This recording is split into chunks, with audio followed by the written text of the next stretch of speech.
Conversas Indiscretas com Luís Avelange.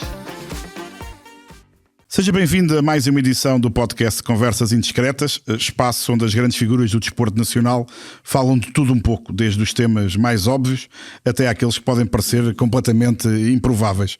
O meu convidado de hoje conquistou um sem número de títulos, mas não os ganhou sozinho. Nasceu em África, mas teve sucesso em vários continentes. E aos 73 anos pode gabar-se de ter estado em campeonatos da Europa, campeonatos do mundo e também em Jogos Olímpicos. Olá, Mário Palma. Olá, boa tarde. Quando é que decidiu que queria fazer da carreira de treinador de basquetebol a sua vida? Bem, eu comecei a jogar aos 14 anos e quando subi a séniores, não é? Comecei a treinar a equipa de juniores, não havia treinadores na altura. Depois, no ano a seguir, treinei a equipa feminina e foi aí que começou a minha carreira, porque entretanto depois tive o Vicente Costa e depois o Manuel Campos, grandes treinadores. E com o Manuel Campos, por exemplo, ficávamos aos fins de semana até às 5 da manhã a fazer diagramas na mesa, não é? Comigo a aprender com ele o que era o basquetebol em termos de treino, não é? E foi a decisão que tomei, tirei o curso de Educação Física, não é? E segui a carreira de treinador de basquetebol. Mas o momento do profissionalismo, há um momento em que eu quero fazer isto apenas e só. Isso deu-se em Angola com a independência, porque eu jogava, não é? E quando se deu a independência de Angola, muitas pessoas abandonaram, grande parte das pessoas ligadas ao basquetebol saíram, não é? E eu fiquei lá. E ao ficar lá, decidi deixar de jogar e passar a ser treinador. E, portanto, quer dizer, eu abri o pé do Atlético. O pé do Atlético, na altura, era o Benfica de Luanda. Ainda continuou com o Benfica de Luanda há 3 ou 4 anos. Talvez menos, 2 anos. E depois, a Sonangol, que é a grande empresa de petróleos, falou comigo, não é? E fundou-se o Petro Atlético, não é? Que deixou de ser o Benfica de Luanda, não é? Porque o Benfica de Luanda não tinha condições objetivas para ir muito longe, não é? E criámos, portanto, uma série de equipas, não é? E que me obrigou depois a fazer, portanto, quer dizer, esforços violentos, como, por exemplo, dar aulas 35 horas por semana de Educação Física, que é uma brutalidade, e treinar 3 equipas ao mesmo tempo, não é? Portanto, não havia treinadores, era necessário fazer o trabalho de muita gente, e foi assim que eu comecei a minha carreira, foi a treinar dessa maneira, não é? Depois vim aqui a um curso em 74.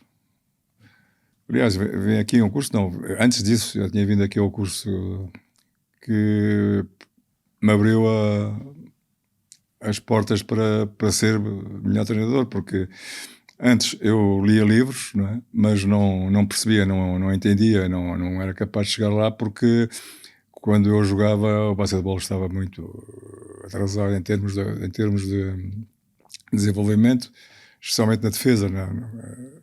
E eu lembro que tinha um livro célebre, um livro sobre a defesa, não é? Mas eu queria aplicar aqueles exercícios, mas aquilo não funcionava. Não pegava. Eu não tinha noção, e depois de ter feito aqui o curso em Portugal com o professor Tidónio Lima e o João Tenha, que era um espanhol que veio aqui de propósito para explicar a defesa das ajudas, tudo mudou. E isso foi uma capacidade que eu obtive, que depois me permitiu, através de vários clientes que fiz por Angola, na Itália, em Espanha, enfim, tudo isso, não é? Permitiu que eu desenvolvesse as minhas capacidades como líder, como treinador, e tive a oportunidade de fazer coisas que muito poucos treinadores tiveram. Por exemplo, trabalhar 35 horas por semana, treinar 3 vezes por dia, e com a chegada a 35 horas por semana de treino, não é?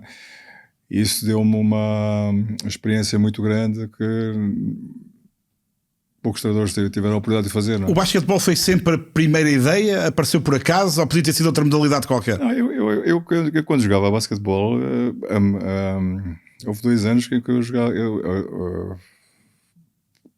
joguei nos juniores e depois subi à equipa de cenas e jogava na equipa de cenas, só que tive uma lesão complicada, grave, uma ruptura de ligamentos no tornozelo e a partir daí nunca mais joguei futebol. Eu podia ter seguido futebol, mas o basquetebol para mim era mais importante, eu gostava mais e mantive no futebol porque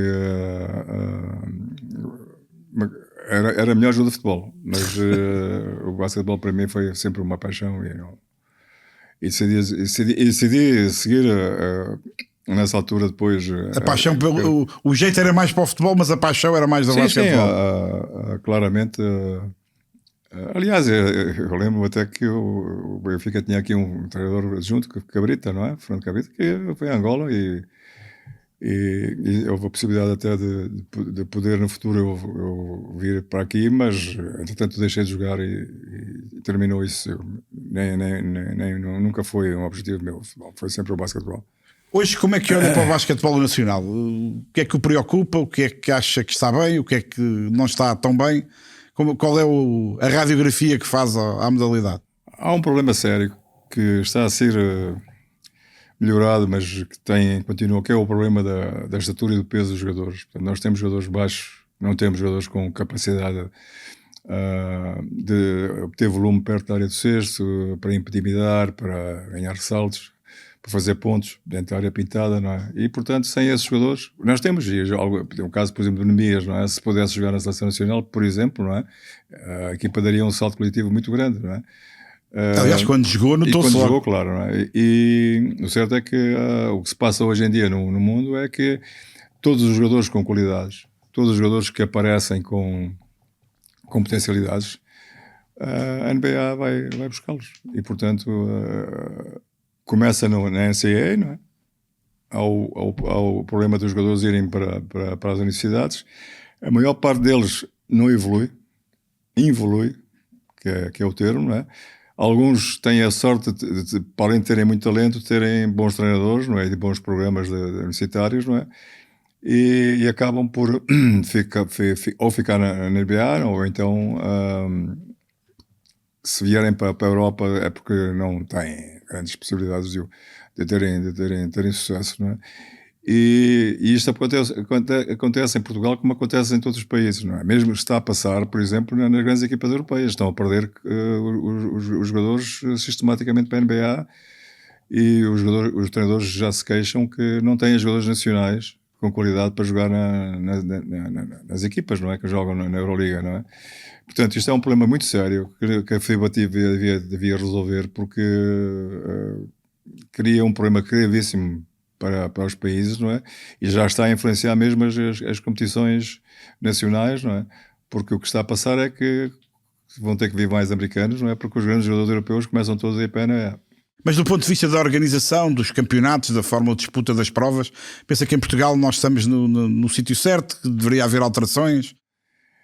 Bem, talvez a nível de juniores houvesse um campeonato nacional tudo junto logo. Tudo junto e direto, não é? Que acho que isso beneficiaria muito o basquetebol português, mas não tenho dúvidas em relação ao problema de ser possível em termos financeiros que isso aconteça, não é? Porque há um problema também sério, é que o basquetebol, para se desenvolver mais, teria que ter um investimento maior, não é? Portanto, e veja que, por exemplo, o Real Madrid, o Bayern e o Barcelona têm uma segunda modalidade que é o basquetebol, não é? E onde investem um volume muito grande de dinheiro, não é? E é uma pena que os grandes clubes portugueses não tenham essa possibilidade de o fazerem, não é? Ou pelo menos a mentalidade de quererem fazer, porque era só assim é que poderíamos ter um basquetebol melhor em termos portugueses na Europa, era com investimento, e especialmente nos grandes clubes, não é? Porque sem isso é muito complicado. Não é possível jogar na Europa a um nível muito elevado hoje, porque para nos classificarmos para a Euroliga teríamos que ter uma equipa muito, muito, muito forte, e é muito difícil hoje em termos europeus, porque o investimento no basquetebol a nível europeu aumentou de uma maneira brutal, e em Portugal praticamente mantém-se o mesmo, não é? Portanto, assim é muito difícil. Falou no Nemias Queta. O Nemias a NBA é a casa dele, não há dúvida nenhuma que o potencial e a qualidade que ele tem é ali que tem que estar, não é? Não há dúvida nenhuma sobre isso. Ou então a Euroliga. Eu, em relação a isso, porque acho que eles fazem estruturar as ações dos jogadores. Tu vais ali, ganhas ressaltos, fazes tampões e fazes piscinas, vais ao ressalto, não recebes a bola e não ensinam o jogo global ao jogador, não é? Com exceção, há treinadores que fazem, mas é raro, porque o jogador fica lá 3 ou, por exemplo, na NCAA ficam 3, 4 anos ou menos. Só fazem eles querem ganhar e, portanto, esse jogador vem e não se preocupam com o futuro jogador, se ele vai, ele precisa do jogador para determinadas ações e fazem isso. Portanto, tu vais ficar aqui e vais defender aqui no meio da zona, não é? Portanto, quem estiver aqui não lança, não é? Se houver lançamento, ganhas o ressalto e depois agora vais para o ataque e vais ao ressalto também, porque não... E nós já vimos o Nemias, quando tem a oportunidade, seja na NBA, na J-League e na Seleção Nacional, ele quando lhe dão a bola, ele sabe o que é que tem que fazer com ela, não? Mas um jogador como o Nemias tem qualidade para jogar em qualquer parte do mundo, portanto, quer dizer, e está na melhor equipa da NBA nesta altura, e portanto, quer dizer, é um jogador que vai ter sucesso, quer dizer, não tenho dúvidas nenhumas, e se as coisas na NBA não correrem bem, eu acho que ele devia vir para a Euroliga, porque a competição na Euroliga cada vez é mais forte e ele não podia nada com isso, não é? Vamos revisitar um bocadinho o seu trajeto enquanto treinador, com algumas passagens menos significativas, ou pelo menos com menos impacto mediático, mas no Benfica, pelos títulos conquistados e pela capacidade que a equipa, de forma invulgar para nós, mostrou para fazer frente aos gigantes europeus, é o seu trabalho mais emblemático, chamemos-lhe assim? Onde eu estive, acho que houve situações. Prepara, a seleção de Angola ganhou 4 campeonatos africanos e eu depois vim-me embora. Poderíamos ter ganho mais alguns, porque a equipa na altura tinha uma capacidade muito acima da média, não é? No 1º de agosto, não é? Na Jordânia, por exemplo, onde não havia basquetebol, acabámos por ir à fase final do Campeonato do Mundo. Portanto, isto era impensável antes de chegar lá, não é? Portanto, quer dizer, aqui, o Benfica é um clube muito grande, tem uma né? As pessoas nem se percebem bem, porque na altura, quando treinava o Benfica e nós nos deslocávamos a qualquer país europeu e andávamos na rua e aparecia sempre 1 ou 2 portugueses a conhecerem-me e a falar connosco, não é? Porque eram do Benfica, não é? Portanto, quer dizer, é um impacto imenso. O clube tem um impacto brutal, não é? E por exemplo, quando eu ir às compras, ou, enfim, tudo isso, há sempre pessoas com algo a dizer. Era uma pressão adicional isso ou não? Não era tranquilo? Não era de maneira nenhuma, porque eu fazia o meu trabalho o melhor possível e, portanto, estava perfeitamente consciente que as bolas batem no ar e entram, e às vezes não entram, e, portanto, quando não entram, já se sabe quem é o responsável, não é preciso ir à procura de mais ninguém, não é? E, como eu estava a dizer, em relação a esse trabalho, foi um trabalho que me honrou, não é? Eu ainda era muito novo também, não é? Nessa altura, porque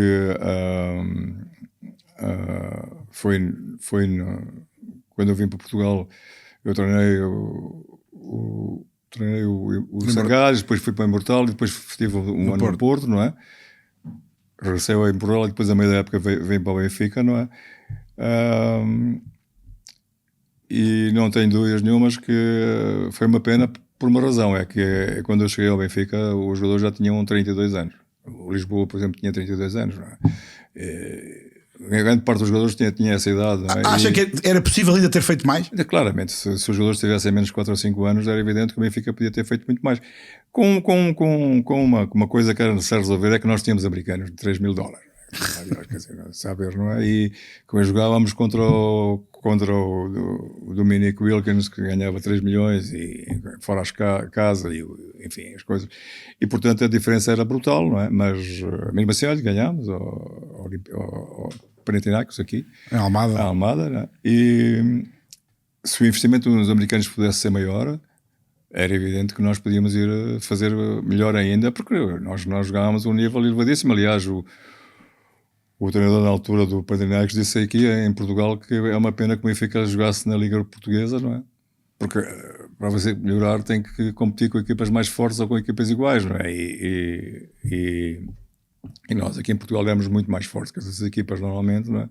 Portanto, a competição não era tão intensa e logicamente essas equipas com quem nós jogámos tinham essa vantagem porque tinham sistematicamente a competição muito forte e nós não a tínhamos. E depois não tínhamos outra coisa que era o facto de termos um banco, um número de jogadores suficiente para podermos competir melhor, porque tínhamos 6, 7 jogadores, não tínhamos mais, não é?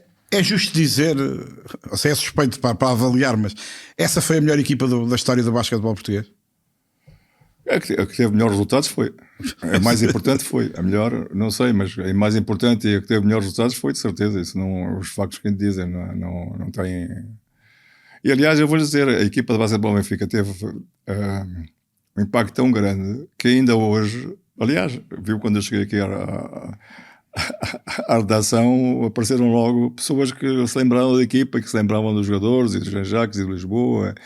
Portanto, há muitos sítios onde eu vou, há pessoas que se vêm falar comigo e dizem: vocês tinham uma grande equipa, aquela equipa que jogou a um nível muito elevado, não é? Claro, também era o Benfica, portanto isso tem logo outro impacto, não é? Mas criou uma imagem muito grande e provou que se houvesse investimento no basquetebol português, nós podíamos ter hoje em dia um basquetebol muito mais forte, porque há pessoas que gostam do desporto, não é? Neste caso do basquetebol, e poderiam eventualmente dar um contributo muito grande, mas para isso é preciso ter qualidade, é preciso investir, é preciso ter... Estes anos, tantos anos depois, continua convencido que se Sabonis, isto para o pessoal mais novo, o pai do atual Domantas Sabonis, você chegou a sugerir isto aos dirigentes do Benfica. Ele sem vindo para o Benfica era campeão europeu. Mantém essa forte convicção. Isso aí era preciso, quer dizer, também... que a bola entrasse. Não é isso que quer dizer. Na altura também era preciso motivar as pessoas e dizer-lhes isso, mas nós podíamos competir a um nível muito maior se tivéssemos um jogador como o Sabonis, não é? Porque na altura o Sabonis já tinha 2,20 m, era um jogador extraordinário, não é? E ajudaria completamente o Benfica, porque os grandes problemas que nós tínhamos era exatamente nessa área, na área interior, no jogo interior, porque nós não tínhamos postos com 2 e 10, 2 e 12, e isso criava-nos um problema muito sério, porque obrigava a um esforço muito maior, e sabe que quem aproxima a bola do cesto tem mais possibilidades de ganhar, não é? Quer dizer, porque esta que é a qualidade, e tendo postos com qualidade, não é? Tanto para defender como para atacar, não é? Poderíamos ser muito mais fortes. Ganhar a Liga dos Campeões seria muito difícil, mas que poderíamos. Mas repara, o Benfica em 3 anos ganhou o campeão da Europa 3 vezes seguidas. Foi uma equipa que foi uma das 8 equipas europeias durante 3 anos que atingiram os quartos de final E ganhou 3 anos seguidos ao campeão europeu. Sim. Sim, nós ganhámos em Madrid, ao Real Madrid, ganhámos ao Badalona. Badalona também, que foi campeão, e ao Panathinaikos também, que foi campeão nesse ano, não é? Portanto, pelo menos fica na história que... Como é que se conseguia gerir uma equipa, primeiro com jogadores já com uma certa idade e com egos obviamente muito, muito peculiares, mas e há muita gente que não se recorda ou que não sabe da história. O Benfica, no meio desse processo, chegou a ter praticamente 10 meses de salários em atraso. Como é que se consegue ao mesmo tempo motivar as pessoas, continuar a ganhar, a praticar um basquetebol de alta qualidade, a ser competitivo inclusivamente lá fora, mas depois chegar ao fim do mês e as pessoas não receberem? Tudo isto torna ainda mais difícil gerir isso. Sim, não? Quando eu treinei o Benfica passava por uma situação muito difícil económica, não é? E é verdade que houve essa situação que foi resolvida, depois foi pago. Foi uma situação difícil, mas como o Lisboa dizia, ganhar só traz vantagens, não é? E portanto foi decidido claramente que aconteça o que acontecesse, nós tínhamos era ganhar os jogos, porque se tínhamos problemas financeiros, então a solução era ganhar, não era perder, porque se tornasse muito mais difícil ainda, não é? E foi isso que foi feito com a equipa, não é? Passou-se essa mensagem clara, não é? E os jogadores eram extraordinários e, portanto, o perder não fazia parte das suas opções, não é? E a equipa fez um trabalho absolutamente extraordinário, não é? E aliás, outra coisa que é fundamental é que eu aprendi muito com aqueles jogadores, porque eu era novo, não é? E os treinadores aprendem muito com os jogadores, e com aquela equipa eu aprendi muito, porque eram jogadores muito experientes, que tinham não só qualidade técnica e talento, mas tinham uma experiência muito grande do jogo, não é? Tinham uma personalidade muito forte, e aprendi ao longo daqueles anos muita coisa daqueles jogadores, porque aqueles jogadores eram realmente extraordinários a todos os níveis, não é? E claro, difíceis, com personalidades muito fortes, não é? Mas nunca houve problemas.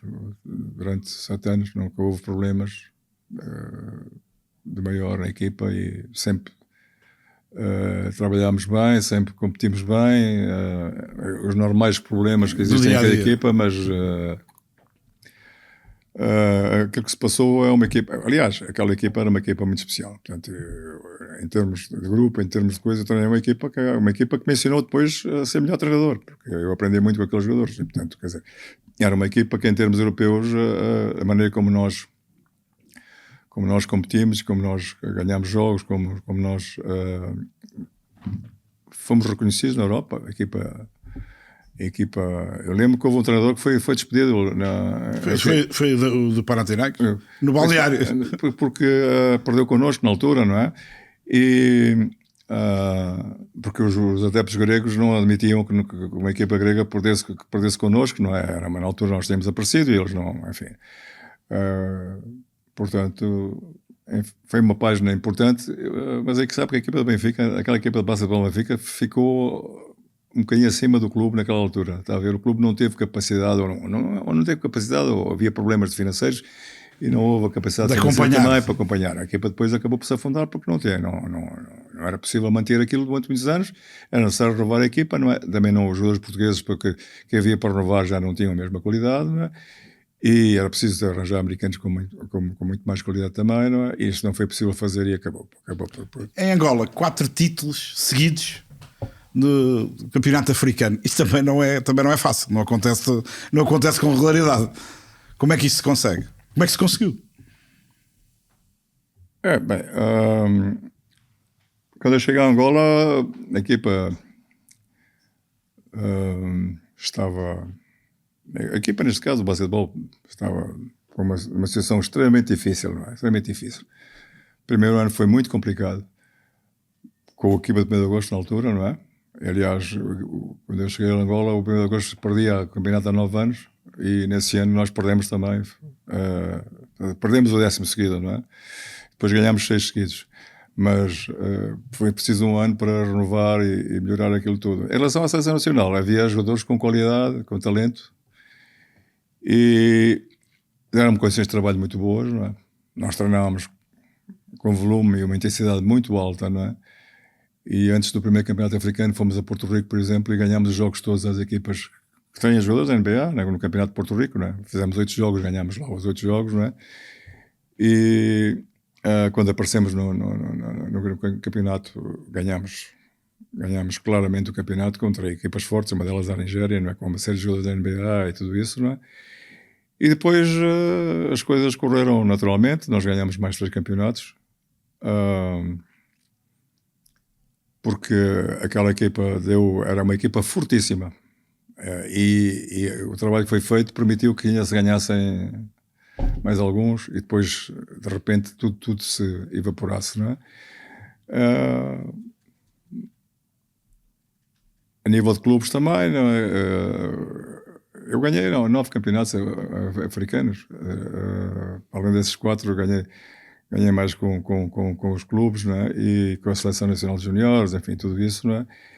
E é um recorde que vai ficar à espera de ser batido, não é? Para já fica... A Jordânia é um mundo completamente diferente, porque Angola você conhecia, tinha lá vivido, e portanto ir para lá treinar a seleção, mas estava identificado com o país. A Jordânia é uma coisa completamente diferente, não é? Sim, ofereceram-me um contrato. Eu fui falar lá com o presidente, e tive uma conversa com o presidente.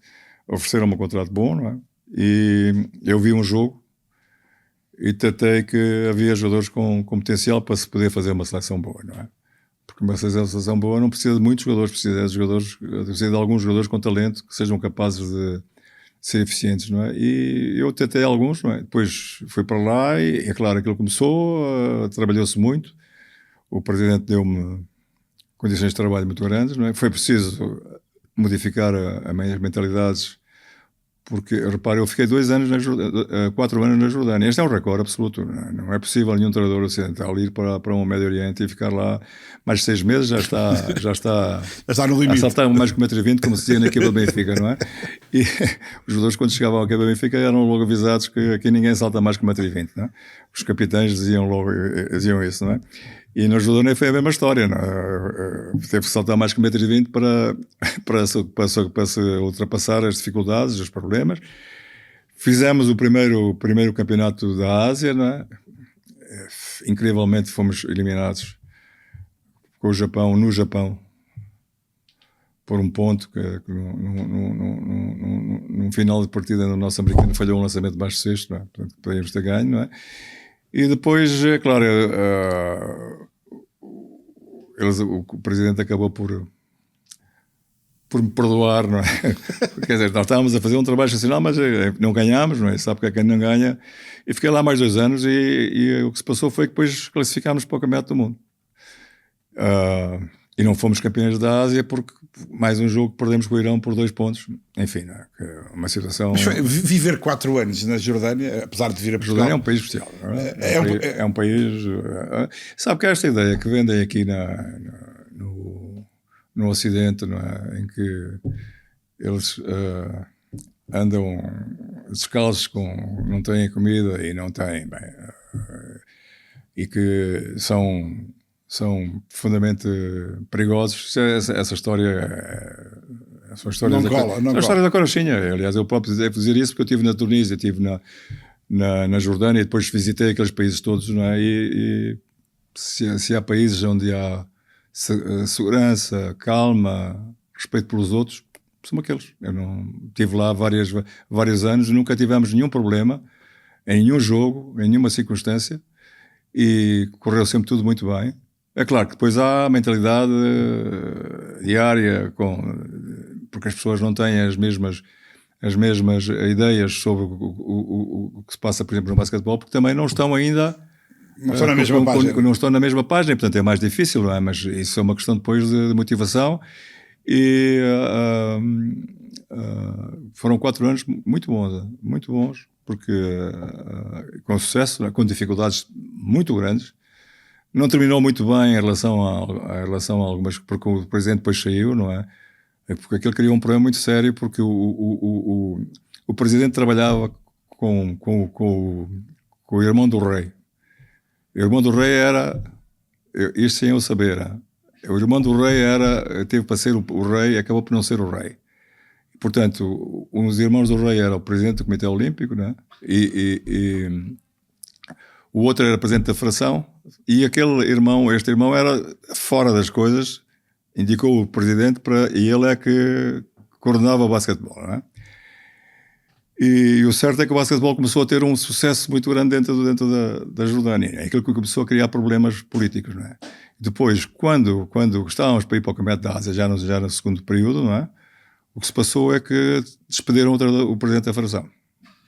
Despediram o presidente da Federação, não é? E ficámos sem nada. Eu fui ao Comitê Olímpico e nós tínhamos, uma semana depois, íamos para o Campeonato da Ásia, não é? E eu perguntei lá aos senhores do Comitê Olímpico como é que era, porque nós não tínhamos nada, não tínhamos viagens, não tínhamos... E então eles ficaram numa situação, porque eles pensavam que aquilo ia ficar como estava, não é? Portanto, nós não íamos, porque havia um problema que a equipa de basquetebol não podia, por razões de ordem política, saltar mais que 1,20 m. Mais que 1,20 m. Lá está. E então, por causa do sucesso que estava a ter, não é? Bem, então eles acabaram por ficar numa situação difícil. Aliás, nós tínhamos que participar no campeonato, seria uma coisa extremamente grave, não é? Fomos ao campeonato, não é? E classificámos para o Mundial, não é? Outro grande problema. O que é que se passou? Acabaram com a modalidade no país. Nós tivemos 8 meses sem haver jogos, nem ninguém a treinar, nem nada. Não é? Como estávamos classificados, a FIBA avisou: se não participarem, vão ter problemas muito sérios. Não é? Então depois de muitas coisas, não é? Lá aceitaram nós participarmos no Campeonato do Mundo. Isto depois de 7 ou 8 meses eu não podia treinar os jogadores. Portanto, estava proibido de treinar os jogadores, não é? E entretanto, depois começámos a fazer fizemos um plano de preparação para o campeonato, não é? E depois foi completamente violado, não é? Porque tínhamos um torneio de Itália, não fomos, não é? Depois fomos fazer um torneio no Líbano 15 dias antes de começar o campeonato do mundo, não é? Íamos fazer para aí o campeonato do Árabe, 7, 8 ou 9 jogos, portanto havia problemas sérios de lesões e disso. 2 jogadores lesionaram-se, aliás, nesse campeonato. E claro que nós no campeonato do mundo, se nos estivéssemos preparado melhor, tínhamos sido a grande surpresa do campeonato do mundo. Nós no primeiro jogo com a Austrália perdemos por 1 ponto. Falhámos 4 lançamentos de baixo cesto na mesma jogada para ganharmos o jogo e acabámos por falhá-los todos, não é? Porque nós estávamos numa situação de forma desportiva que não era a ideal. E depois com Angola no segundo jogo as coisas foram... Aí eu não gosto de falar de arbitragens, mas isso aí foi um escândalo, não é? Foi uma vergonha. E batemos muito bem com a Argentina, perdemos nos últimos minutos com a Argentina também, com a Escola depois a ganhar o jogo, não é? E jogámos também com a Alemanha muito bem, foi com a Iugoslávia, que foi das melhores equipas que eu vi até hoje jogar, não é? E não tivemos qualquer tipo de hipótese, até porque os meus jogadores próprios estavam cheios de medo, não é? E eles, como nós que fizemos aquele jogo com a Austrália, nós íamos jogar com eles depois, até o Marcelo, o Ivanovic mandou o treinador junto, veio falar comigo, o que vocês têm que andam aqui a fazer, porque esse tipo não nos deixa agora, diz que mandou fazer uma investigação sobre tudo o que vocês fazem, não é? Portanto, estamos a dar um trabalho tremendo, não é? É claro, nós batemos como podíamos, não é? E às vezes eles estavam a ganhar por muitos, nós aproximámos um bocadinho, mas ele não dava hipótese e metia outra vez o 5 base e, portanto, aliás, é uma das 3 ou 4 melhores equipas que eu vi jogar o basquetebol hoje. Eles perderam um campeonato no fim com a Turquia, um jogo que... Aquela cena, mas nunca era a melhor equipa, mas a milhas, não havia nenhuma equipa como aquela. Jogavam um basquetebol fenomenal. E foi uma pena porque nós podíamos ter classificado para a segunda fase. E seria uma coisa importante, porque se estivesse para a segunda fase iríamos jogar com os Estados Unidos. Portanto, em termos de imagem para a Jordânia. E aliás, eu falei disso antes, mas pronto, quer dizer, aquilo era um problema de ordem política e não coisa. Né? E claro, as coisas durante a preparação eu tive que me impor, não é? E com a situação ficou explosiva e acabou a vir-me embora. Não é? A Tunísia também com momentos altos e também com algumas confusões pelo meio. A Tunísia também. A Tunísia tinha um grupo excepcional de jogadores, não é? Jogadores com muita qualidade, não é? E sabe, este programa que é aplicado funciona. Funcionou sempre e na Tunísia também funcionou, não é? Portanto, nós quando chegámos ao campeonato africano tínhamos ganho 30 jogos seguidos. Aliás, quando acabou o campeonato tínhamos 30 jogos seguidos e a jogar com equipas europeias e tudo isso, não é? Portanto, aquela equipa a jogar sem os 2 melhores jogadores, porque sem o americano e sem o outro tipo que jogava na NBA, o Sala, não é? Mas a atitude dos jogadores, a qualidade, enfim, tudo isso, as condições de trabalho foram excelentes e o trabalho ficou lá. Claro, depois a situação entre mim e o presidente não era boa, não é? Eu preferi eles oferecer-me um contrato de mais 4 anos e eu decidi não ficar. Acho que na altura talvez tenha exagerado, talvez tivesse ter ficado, não é? Mas é um país... Aliás, eu voltei agora lá, não é? Mas adoeci, tive que sair, não é? Mas é um país onde eu tenho muito boas recordações também, não é? Tal como a Jordânia. Sim, claramente, mas clarissimamente. Depois desse trajeto todo e com pontos tão diversos no mundo, olha para trás, gostava de ter tido uma oportunidade na NBA, nem que fosse como treinador adjunto? Não. Aquele modelo não... A NBA não é um jogo de treinadores, é um jogo de jogadores e de agentes. Dos treinadores que fazem parte. E do business, claro, e depois os treinadores, com exceção de alguns, não é? Claro. Há 1 ou 2 treinadores que são... Mas esses treinadores, neste caso, por exemplo, o treinador dos Spurs, não é? Popovich é general manager. Para ter sucesso como treinador, há uma coisa que é fundamental, que é o treinador ter poder. O poder é passado pelo presidente, pela pessoa que manda no clube. Se o treinador não tem essa viabilidade de ter a possibilidade de treinar a equipa, toda a gente no clube sabendo que aquele é o treinador e é o treinador do presidente e portanto não há dúvida nenhuma, se isso não acontece, nenhum treinador tem sucesso. É impossível. Ali quem manda na maioria dos casos são os jogadores, claramente. Ou pelo menos as grandes figuras. Claro. Entre o treinador e os jogadores, os donos dos clubes não têm dúvidas, não é? Porque aquilo é um negócio primeiro, não é? São os e portanto não, e é um erro, a minha opinião, porque veja o caso dos Bulls, não é? Você é adepto dos Bulls, não é que o Jerry, Jerry Krause. Exato, disse que a organização ganha campeonatos. Na altura em que o Jordan e o treinador estavam lá, não é? E o resultado é que eles decidiram mesmo sair, não é? E a organização até hoje não ganhou mais nenhum campeonato. Portanto, quer dizer, há limites, não é? E agora foi homenageado e foi assobiado, foi uma grande polémica à família, porque há muita gente que foi um gesto feio, mas que não perdoam de facto ele ter acabado com a equipa, não é? Queriam que a equipa continuasse e não lhe perdoaram, apesar do senhor já ter falecido, continuam a não perdoar o facto dele ter feito isso, não é? Não se acaba com uma equipa daquelas sem se preparar o seu futuro, não é? E acabar com a equipa de um dia para o outro, e portanto, quer dizer, e criar uma equipa nova, ainda por cima na NBA, não é? Isso não é possível, não é? E ainda por cima de substituir um treinador que ganhou 10 campeonatos, 11 campeonatos, e jogadores como o Jordan e como o Pippen, enfim, tudo isso é completamente impossível. E o que se passou foi que até hoje, quando há essas sequências nos clubes ou nas seleções, é evidente que se vai ficar muitos anos sem se ganhar, não é? E foi o que se passou com os Bulls, e vai ser muito difícil até eles arranjarem 2 ou 3 jogadores de alta qualidade e um treinador também que lhes permita recuperar aquela tradição que era extraordinária, não é? Já disse que a NBA, por essa especificidade que não o atraía particularmente, hoje olha para trás, o que é que gostava de ter feito do basquetebol que não fez?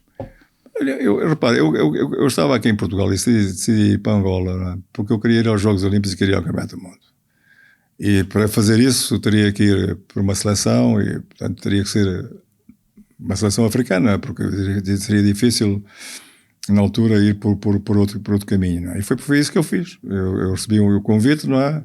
Estava aqui a treinar os Estrelas da Avenida, que na altura nós fomos campeões e ganhámos a taça no ano anterior, não é? E no ano a seguir pagava-se a toda a gente menos ao treinador, não é? O treinador estava a ter muito sucesso e portanto estava a ver. E então eu cheguei a um ponto em que me decidi que tinha que me ir embora, não é? Recebi um convite do 1º de agosto, não é? E fui, e da seleção de Angola também, não é? E fui. Foi por isso que eu fui para Angola. E, quer dizer, eu podia ter ido aqui para a Espanha no futuro. Aliás, eu depois tive uma experiência de 1 mês e meio, não é? Em Espanha, que não foi nada boa. Cheguei no fim da temporada e admiti-me, não é? Porque não foi um erro, aquela participação foi um erro, não é? Porque ir para uma equipa 1 mês e meio, 2 meses a acabar a época, não é? Mas eu estava em Angola e estava numa situação muito difícil, porque estava a entrar numa situação de burnout, quer dizer, que é aquela situação onde os treinadores chegam ainda ficam completamente exaustos e têm que recuperar, não é?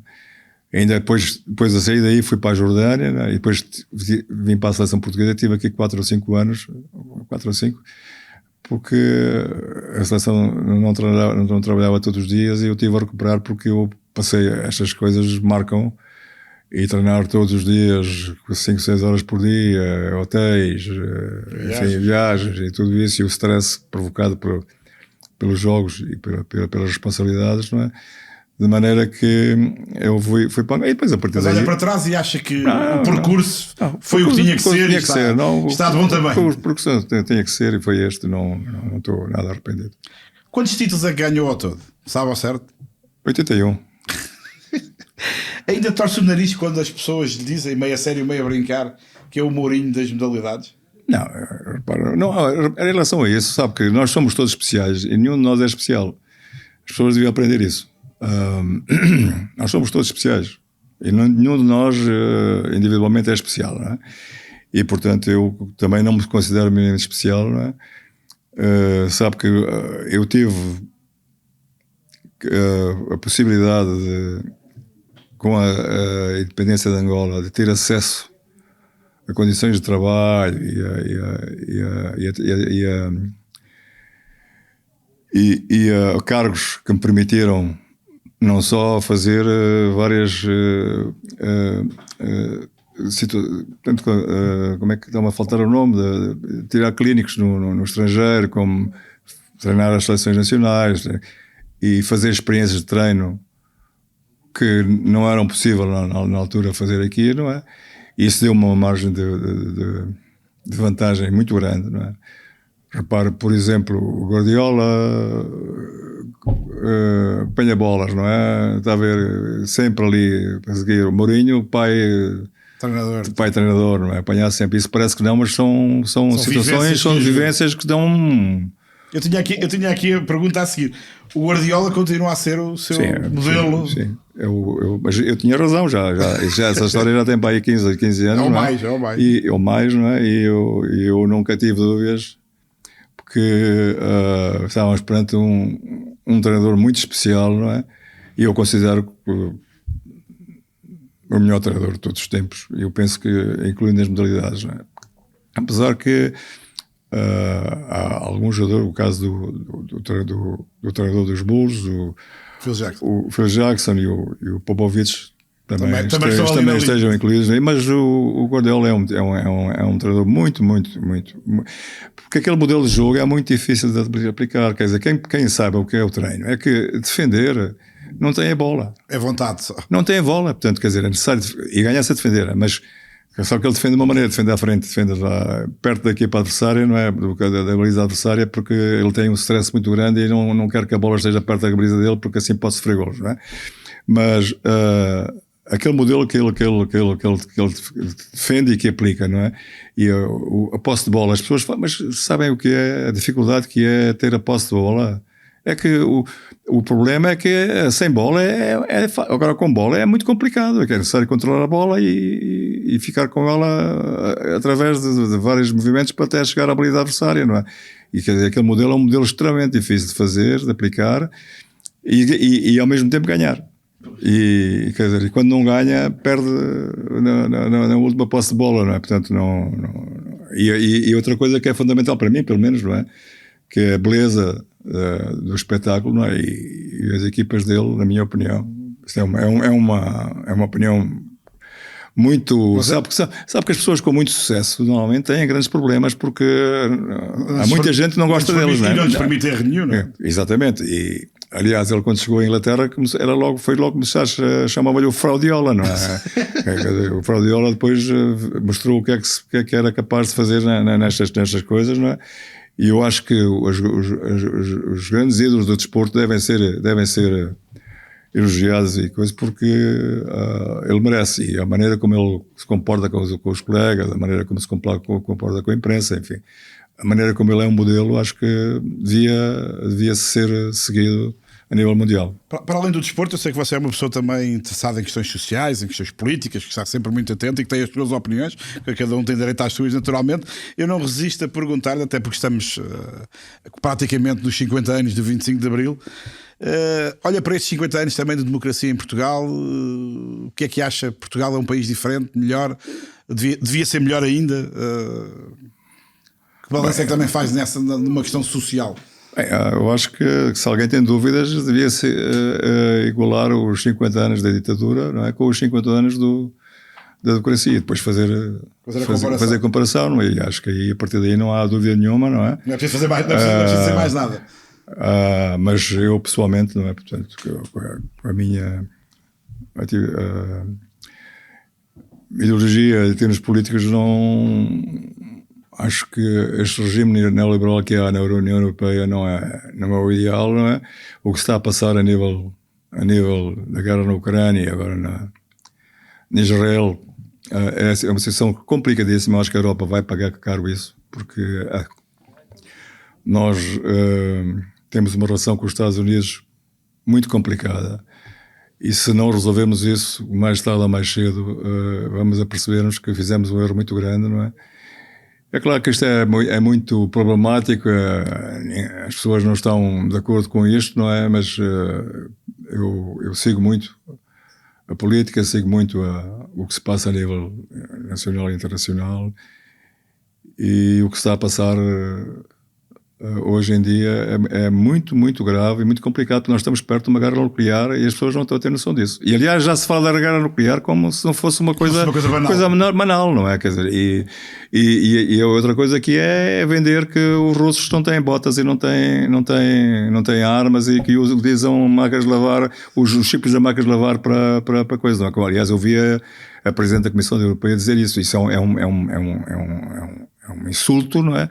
Porque está a fazer crer às pessoas na Europa que as coisas são fáceis, não? E não são. As coisas são muito mais complicadas e nós, europeus, todos devíamos estar com muito mais atenção ao que está a passar, porque a situação é muito grave. Eu não quero falar muito sobre isto, mas... E em Portugal, preocupa o facto, por exemplo, um partido como o Chega ter tido 1 milhão de votos? Pois, mas repare, esta situação acontece... Porque a Hillary Clinton nos Estados Unidos chamou-lhe os deploráveis, não é?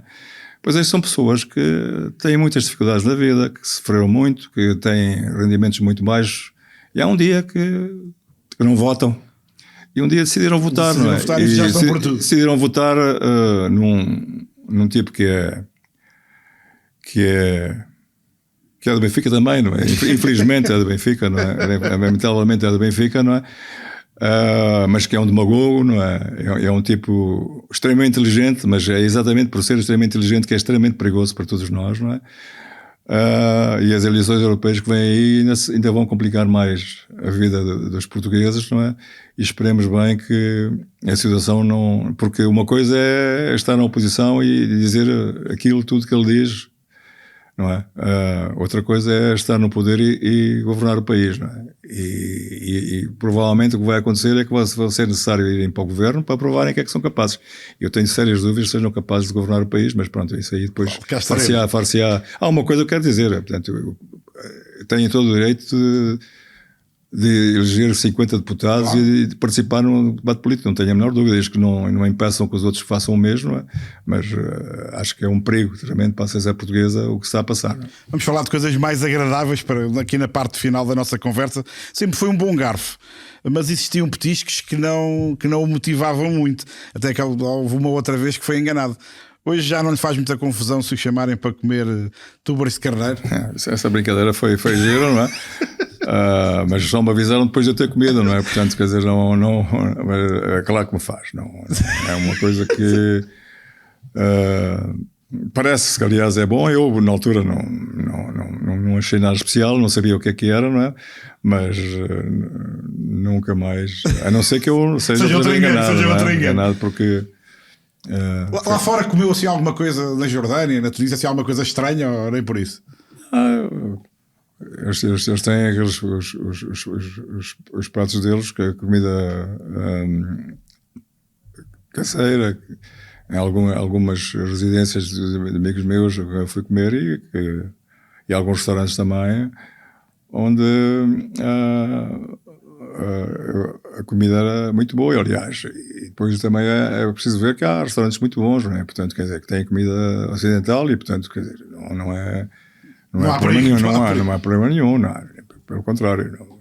Para finalizar, eu vou-lhe dar aqui alguns nomes ou palavras e quero que você diga o que é que isso lhe traz de imediato, mas só com palavras, não diga frases. Eu digo-lhe um nome e você diz gosto, não gosto. Vou-lhe dar aqui 3 ou 4 só para ver o que é que acontece. Mário Gomes. Lealdade. Mário Saldanha. Competência. Carlos de Lisboa. Talento. Benfica. Grande força. Seleção Nacional. País. A Guiné-Bissau.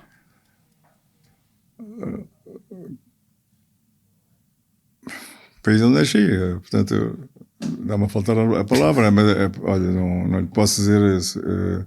Tem saudades da Guiné-Bissau? Eu não conheço a Guiné-Bissau, porque eu saí de lá com 3 meses. Gostava de conhecer? Sim, nunca fiz muito por isso, não é?